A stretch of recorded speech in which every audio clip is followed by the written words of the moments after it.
నారా లోకేష్ గారికి 400 కోట్లు చేరినట్టు 1000 కోట్ల ఆస్తిని ఏదో 2 కంపెనీల పేర్లు చెప్పారు. సైబర్ సిటీ డెవలపర్స్ ఇంకొక పేరు చెప్పి 22 ఎకరాలు అప్పనంగా అప్పగిచ్చేశారు అని చెప్పి నిన్న ఒక సినిమా స్టోరీ చెప్పినట్టు నేను ప్రెస్ మీట్ పెట్టి భూమన కరుణాకర్ రెడ్డి గారు మాట్లాడారు. భూమన కరుణాకర్ రెడ్డి గారిని మేము సూటిగా అడుగుతున్నాం, మీ పేరులో కరుణ ఉంది కానీ తిరుపతి అభివృద్ధిలో మటుకు మీ కరుణ చూపించడంలా. ఈ తిరుపతి వినాశనాన్ని మీరు నిరంతరం కోరుకుంటున్నారు. మీ కొడుకును దారుణంగా ఓడిచ్చేశారనే బాధ, కోపం, కసి మీకు స్పష్టంగా ఉందని మరొక్కసారి రుజువైంది. నా కొడుకుని 60,000 పైన ఓట్లతో ఓడిస్తారా మీరు? ఈ తిరుపతిని అభివృద్ధి చెందనీను అన్నట్టు కరుణాకర్ రెడ్డి గారి ప్రవర్తన ఉంది, తీరుంది. అనకాపల్లికి అనంతపురంకి లింక్ పెడతారు. ఎక్కడో తిరుచానూరులో 22 ఎకరాలు భూమికి సంబంధించి డెవలప్మెంట్కి సంబంధించి ప్రక్రియ జరుగుతుంటే అమ్మవారికి వెంకటేశ్వర స్వామికి లింక్ పెట్టా. మళ్ళా బిఆర్ నాయుడు గారిని తీసుకొని వచ్చా, చంద్రబాబు నాయుడు గారిని తీసుకొని వచ్చా, లోకేష్ గారిని తీసుకొని వచ్చా. మేము సూటిగా అడుగుతున్నాం, దామినీరులో ఎకరా భూమి ఎంతండి? మీరందరూ ఇక్కడే పుట్టారు, మీడియా సోదరులు ఈడ తండ్రి స్థానంలో ఉన్నోళ్ళు ఉన్నారు, 30-40 ఏళ్ళ నుంచి తిరుపతిలోనే ఇక్కడే నివాసం అంటున్నారు.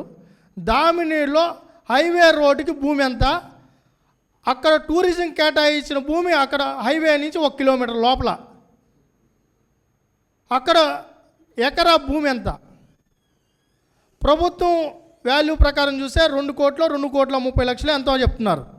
అది ఏడా హైవేకి అయితే, లోపలికైతే 1.5 కోటి ఎంతో భూమి వాల్యుయేషన్ ఉండొచ్చు. ఒకవేళ ప్రైవేట్గా తీసుకుందాం అనుకోండి 5 కోట్లు 6 కోట్లు. ఒకవేళ కరుణాకర్ రెడ్డి గారికి అమితమైన ప్రేమ ఉంది అనుకుందాం 10 కోట్లు. 22 ఎకరాలు ఎంత అండి? 22 ఎకరాలు ఇంటూ 10 కోట్లు ఎంత? 220 కోట్లు. మరి నారా లోకేష్ గారికి 400 కోట్లు ఎట్టబోతుందో మాకైతే అర్థం కల. మేము అడుగుతున్నాం, ఆ 400 కోట్లు మీరు ఇచ్చేసి ఆ భూమిలో డెవలప్మెంట్ చేయండి, హోటల్ కట్టండి. ఆ 400 కోట్లు ఏదో మీరే పీపీపీ మోడల్లోనో మీరు ఏ చెప్తున్నారు చెప్పారు కదా, ఏ పాలసీలు ఉన్నాయి కదా, ఆ పాలసీ ప్రకారం మీరు రండి. మసిగుడ్డేసేస్తే తుడుచుకోండి అన్నిటి ఉంది కరుణాకర్ రెడ్డి గారి తీరు. ఏదైనా మాట్లాడచ్చు, మీ మైకులు ఉన్నాయి కదా అని. ఏదైనా 1000 కోట్లు అంట. ఈ తిరుపతిలో అదే 20 ఎకరాలు నాకు తెలిసి బాలాజీ కాలనీలోనో గాంధీ రోడ్లో ఉన్నా కూడా 1000 కోట్లు ఉరీరు. ఎక్కడో దామినీరులో లోపల ఉంటే దానికి 1000 కోట్లు అంట. మళ్ళీ దాంట్లో 400 కోట్లు లోకేష్ గారికి అంట. మళ్ళా జిఎస్టీ రాయితీలు అన్నీ. నిన్న ఆయన మొత్తం సారాంశం, ప్రెస్ మీట్ సారాంశం, ఆయనే 8 యూటర్న్లు తీసుకున్నారు. ఫస్ట్ ఏమన్నారు? రియల్ ఎస్టేట్ వెంచర్కి ఇచ్చేసన్నారు ఫస్ట్ మాట. ఓకే, ఆయన మాటే తీసుకుందాం. మళ్ళీ ఆయన ఏం చెప్పారు? లేదు దీంట్లో స్టార్ హోటల్స్ వస్తున్నాయి, దాంట్లో పాటు వెల్నెస్ సెంటర్ వస్తుంది, పబ్బులు వస్తాయి, మసాజ్ సెంటర్లు వస్తాయన్నారు. రియల్ ఎస్టేట్ పని అయిపోయింది. మళ్ళా పబ్బులకి మసాజ్ సెంటర్కి వెళ్ళారు, దానికి టీటీడీకి అమ్మవారికి లింక్ పెట్టారు. మీరు చూడండి, ఆయన మాటల్లోనే స్పష్టంగా ఎంత క్రూరత్వం ఉందో, ఎంత దుర్మార్గం ఉందో, తిరుపతి మీద, తిరుమల పవిత్రత మీద, వెంకటేశ్వర స్వామి మీద ఆయనకి ఎంత కోపం ఉందనేది స్పష్టంగా తెలుస్తూ ఉంది. ఆయన ఫస్ట్ ఏమో సైబర్ సిటీ డెవలపర్స్కి ఇచ్చేశారు, ఇంకో కంపెనీకి ఇచ్చారు, రియల్ ఎస్టేట్ చేస్తారు అక్కడ అన్నారు. సరే, ఆయన మాట ప్రకారం రియల్ ఎస్టేట్ అనుకుందాం. మళ్ళీ వెంటనే యూటర్న్ తీసుకొని థియేటర్స్ వస్తాయి, అదేవిధంగా మసాజ్ సెంటర్స్ వస్తాయి, కన్వెన్షన్ సెంటర్స్ వస్తాయి అని చెప్పి మళ్ళీ ఆయనే చెప్పారు. అసలు మసాజ్ సెంటర్లు ఎట్ట వస్తాయంటారు. సరే, ఆయన అన్నిటే దాన్నే తీసుకుందాం. మళ్ళీ ఏం చెప్పారు? ఆ భూమి ఇచ్చేసినారు, అక్కడ డెవలప్మెంటే జరగదు, మళ్ళీ ఒక 5 సంవత్సరాల తర్వాత ఒక లెటర్ పెడతారు, ఆ లెటర్ పెట్టిన తర్వాత మేము ఈ రేట్లకి ఇది వర్కౌట్ కాదు, మేము రియల్ ఎస్టేట్ చేసుకుని అపార్ట్మెంట్లు కడతాము అని మళ్ళీ ఆయనే చెప్పారు. ఏది ఆయన ప్రెస్ మీట్లో చెప్పిన మాట, ఇది నేను చెప్పిన మాట కాదు.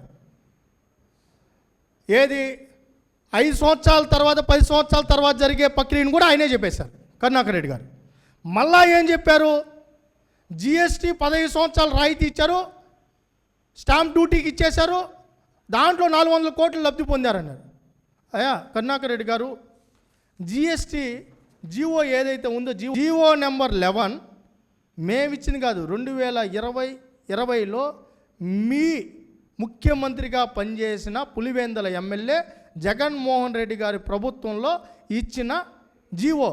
7 సంవత్సరాల నుంచి 15 సంవత్సరాలు ఏదైతే మెగా టూరిజం ప్రాజెక్టులు కానీ వస్తే